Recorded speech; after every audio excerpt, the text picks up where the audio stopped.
É possível arrebatar uma alma das próprias garras do inferno nos últimos segundos de vida? Quando uma pessoa rejeitou Deus por décadas, quando ela jaz em seu leito de morte, com um coração duro como pedra, recusando os sacramentos e afastando-se da luz, estará toda a esperança verdadeiramente perdida? Olhamos para os nossos entes queridos, aqueles que se desviaram para longe, aqueles que zombam da nossa fé, aqueles que vivem como se a eternidade não existisse, e trememos. Nós nos perguntamos, o que acontecerá quando o tempo deles acabar? Eles enfrentarão a terrível justiça de Deus sozinhos?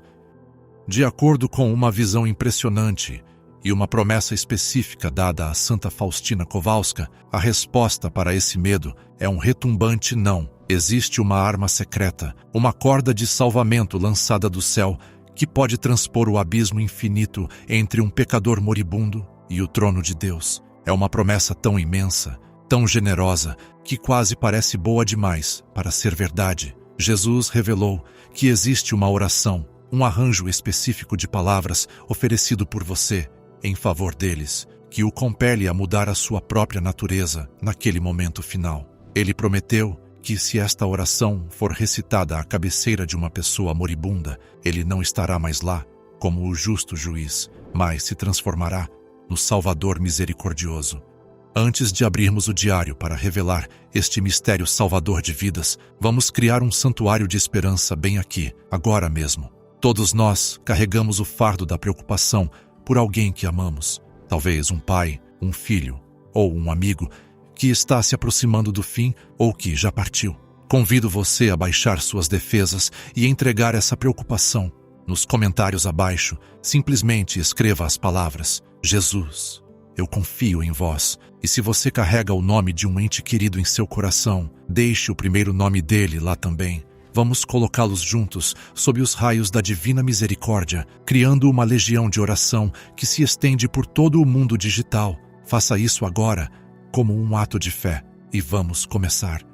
Para entender a magnitude desta promessa, devemos primeiro confrontar a realidade do que acontece nos momentos finais da vida. Nós frequentemente higienizamos a morte.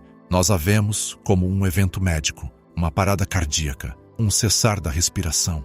Mas os místicos, os santos e de fato a própria Escritura nos dizem que o leito de morte é um campo de batalha, é o local do combate final.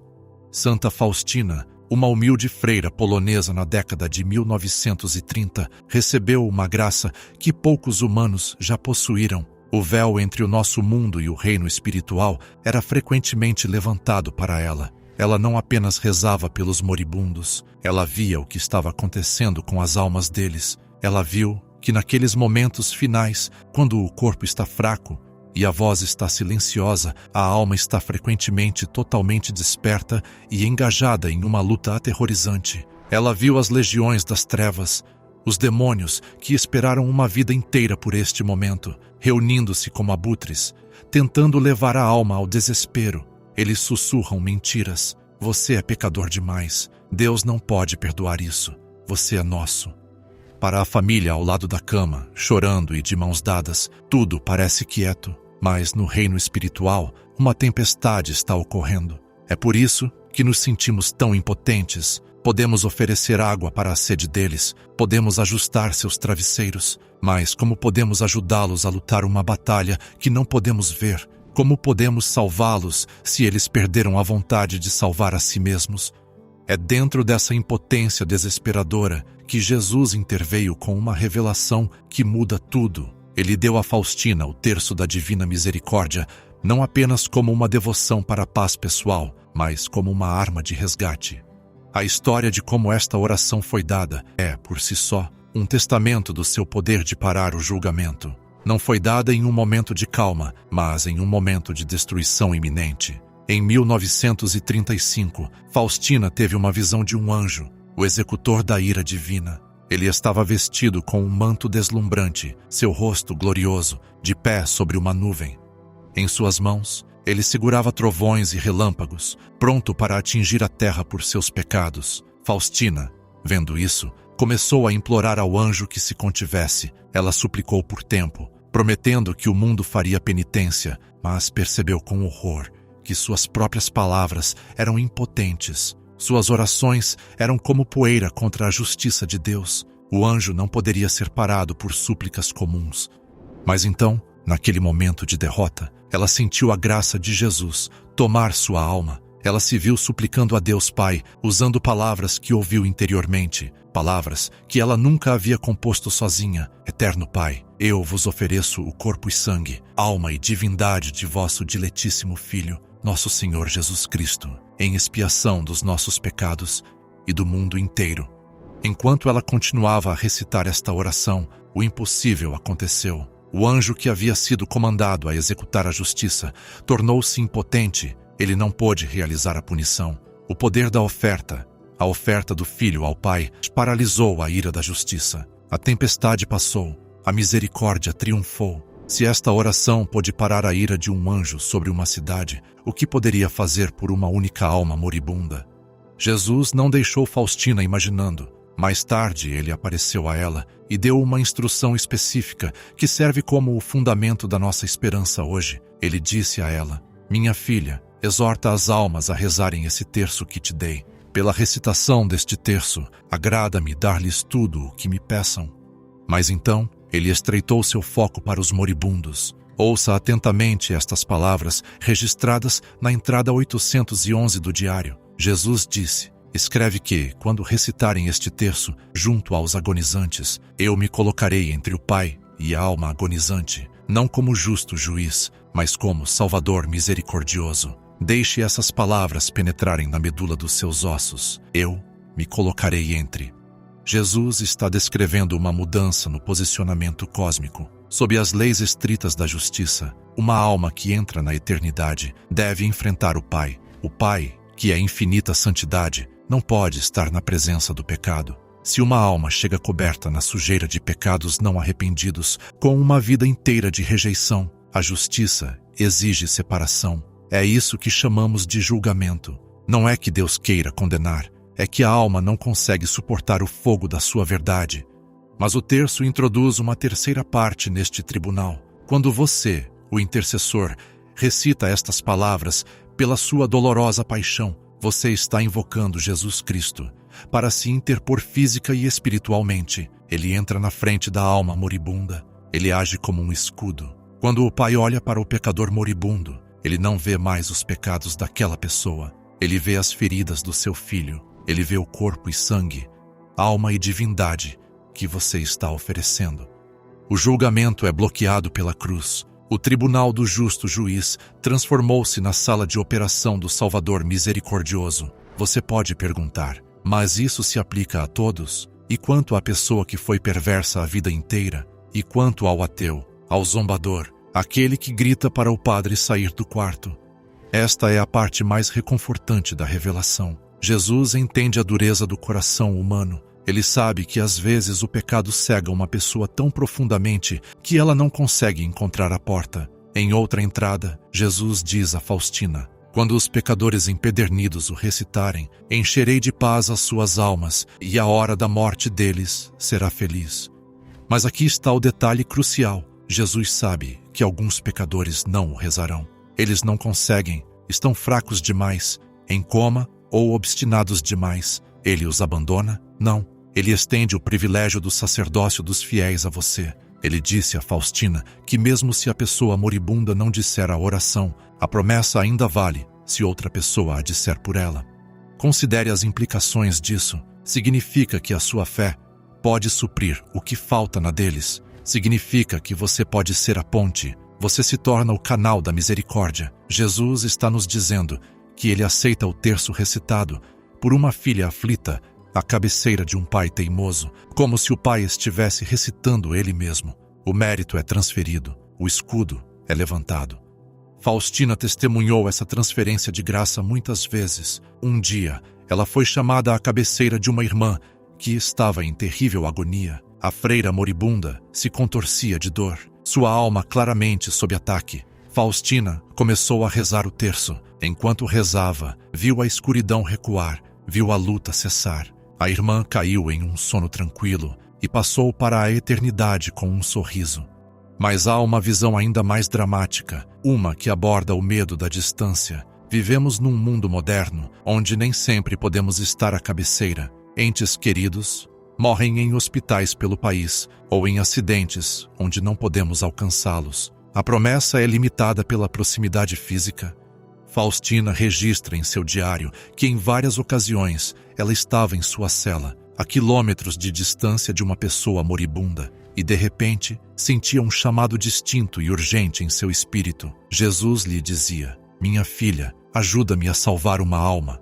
Em um caso, ela foi espiritualmente transportada para a cabeceira de um homem moribundo que ela não conhecia. Ela escreve: "Encontrei-me numa choupana desconhecida, onde, entre terríveis tormentos, agonizava um homem já idoso. Ao redor da cama, uma multidão de demônios e a família em choro que nada via dos espíritos. Quando comecei a rezar, os espíritos fugiram com sibilos e ameaças dirigidas a mim.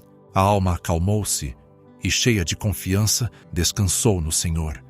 Isso confirma que o poder do terço não está preso por paredes ou quilômetros. Você pode estar em sua casa recitando o terço por um parente moribundo em um hospital no exterior, e o efeito espiritual é o mesmo.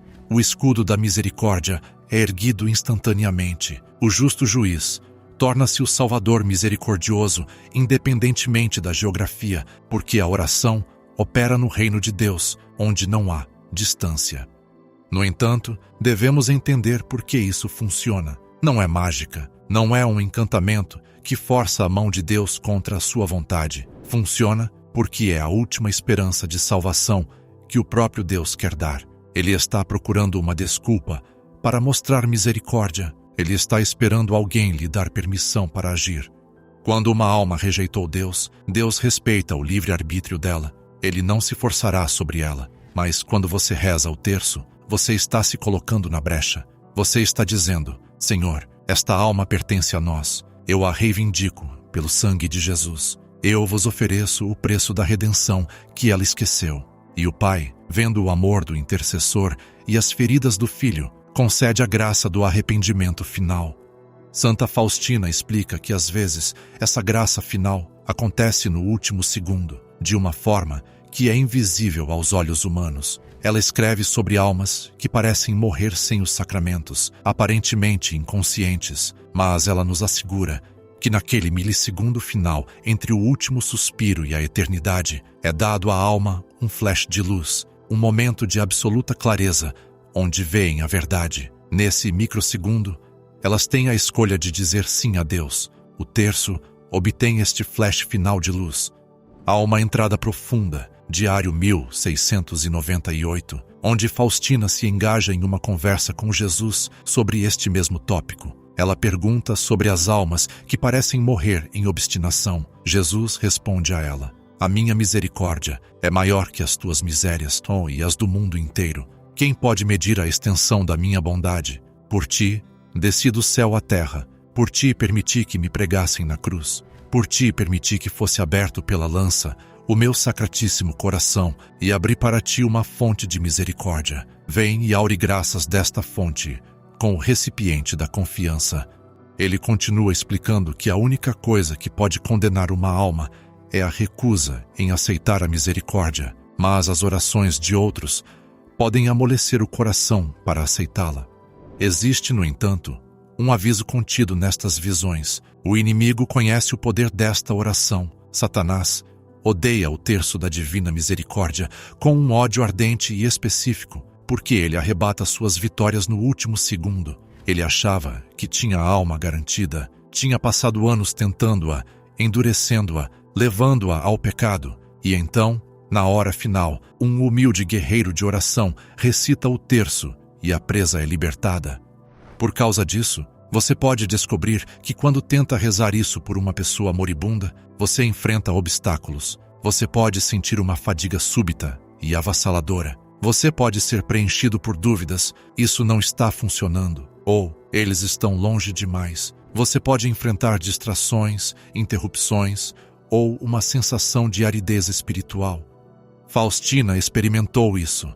Ela escreveu sobre sentir dor física e peso espiritual ao rezar pelos moribundos, como se estivesse assumindo uma parte da luta deles. Isso é normal. É um sinal de que a batalha é real. Não pare. Se você sentir resistência, significa que você está sobre o alvo, significa que o inimigo tem medo da sua oração.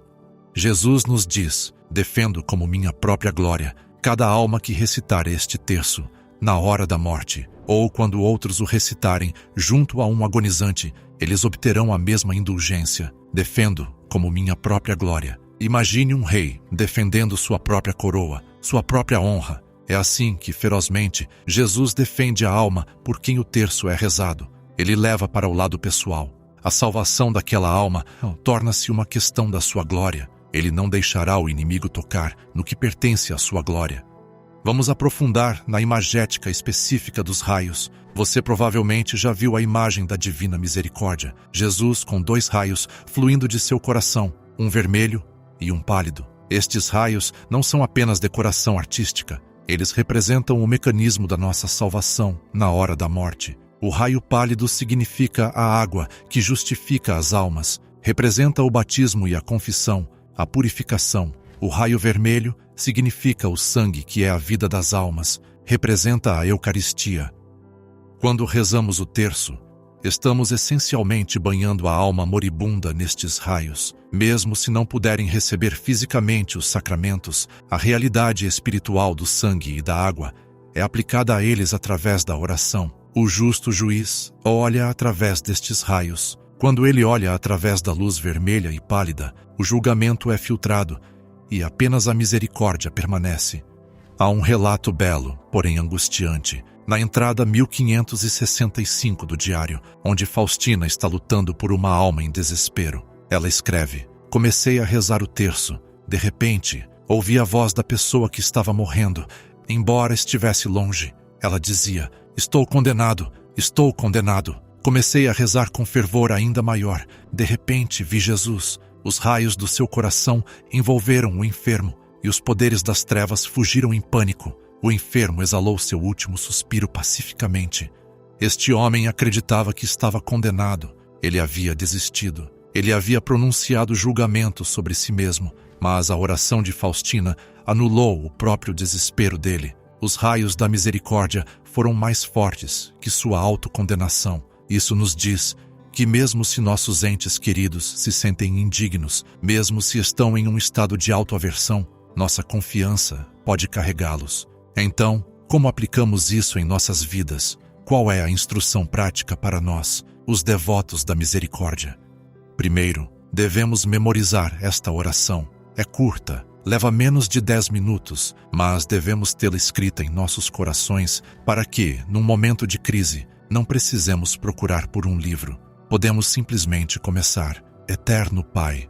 Segundo, devemos estar vigilantes. Se ouvirmos que alguém está morrendo, mesmo que não o conheçamos bem, devemos imediatamente oferecer este terço. Jesus disse a Faustina que, ao fazer isso, podemos salvar almas que nunca conhecemos. Podemos acumular um tesouro de almas salvas que nos cumprimentarão no céu, agradecendo-nos pela oração que inclinou a balança.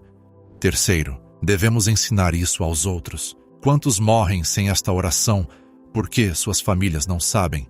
Eles sentam-se ao lado da cama, chorando, falando sobre o passado, o que é bom, mas esquecem de assegurar o futuro. Devemos ser aqueles a gentilmente sugerir: vamos rezar o terço da Divina Misericórdia por ele.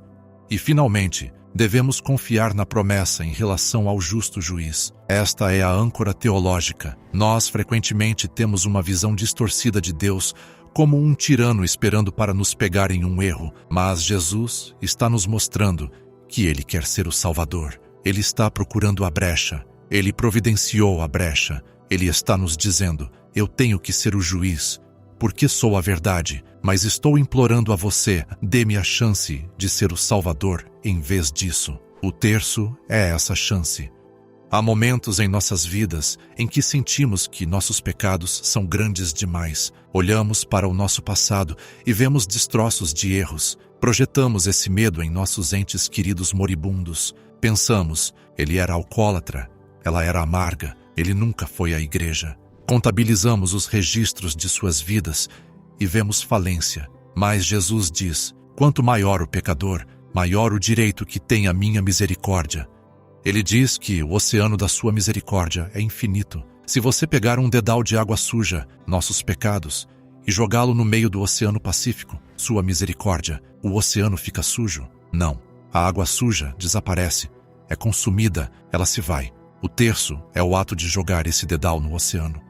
Devemos também lembrar da hora da grande misericórdia. Jesus pediu a Faustina que às 15 horas, a hora em que ele morreu na cruz, devêssemos mergulhar em sua paixão. Embora o terço possa ser rezado a qualquer momento, recitá-lo à cabeceira dos moribundos durante a hora das 3 carrega uma solenidade especial. Isso alinha a morte do pecador com a morte do Salvador, sincroniza a partida deles com a partida dele, envolvendo o pequeno sofrimento deles no sofrimento infinito dele.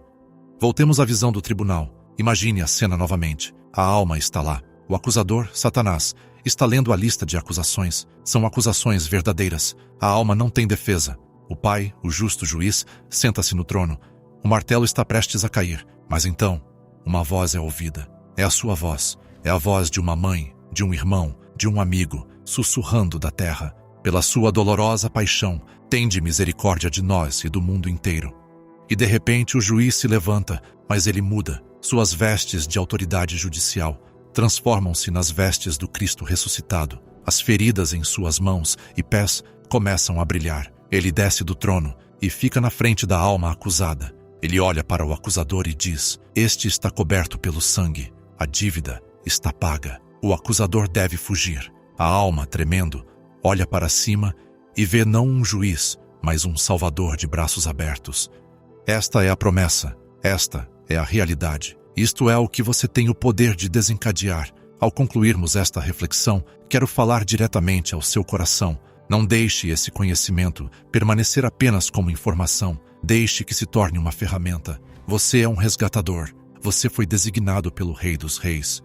Talvez você esteja de luto por alguém que já morreu. Talvez você se preocupe por não estar lá para rezar o terço à cabeceira deles. Não se desespere. Deus está fora do tempo. Ele sabia, no momento da morte deles 10 anos atrás, que você estaria ouvindo isso hoje e oferecendo uma oração agora. Ele pode pegar a oração que você faz hoje e aplicá-la ao momento da morte deles lá atrás. Não existe tarde demais com Deus.